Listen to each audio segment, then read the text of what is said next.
You can imagine that especially these events where so many people are killed are of grave concern for us, of course.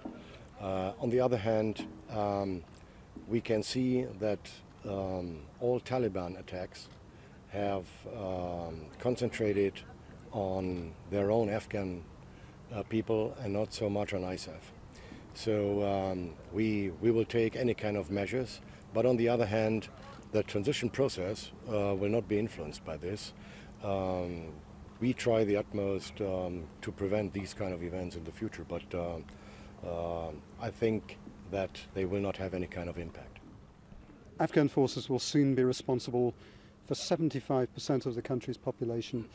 But is the pace of change too fast, and should international combat troops be leaving so soon when some speak of a worsening security situation with a rising number of insider attacks and more than 1 in 10 Afghan troops either absent without leave or considered to be deserters?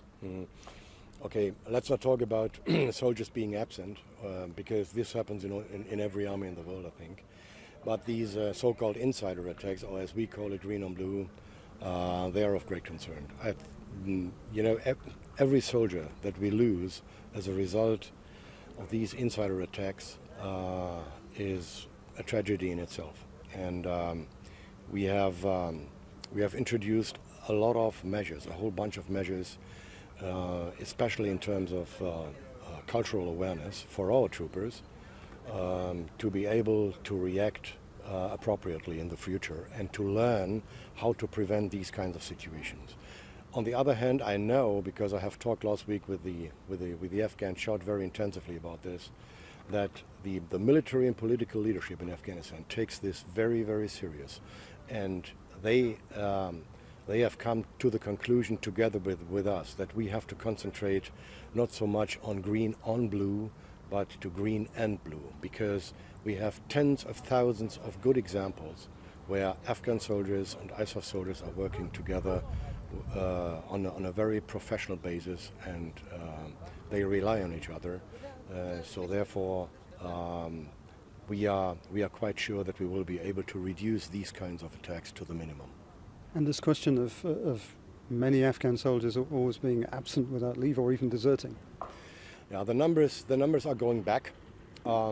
We have looked into it very, very deeply together with the Afghan military leadership, and we find out that lots of them live far away from their garrisons, and they have to bring back money to their families, and they have to take care of their families, and sometimes it takes them a week longer than they planned. So this is something that you're not so concerned about? No, really not. Because, for us, from a strategic or from an operational point of view, the numbers of soldiers being absent do not have any kind of impact. When international forces switched from a combat to a purely training mission at the end of 2014, how secure is their working environment likely to be, do you think? How concerned are you about threats to that training mission from a resurgent Taliban or Al-Qaeda? Okay, that is difficult to answer because we have to look 28 months ahead.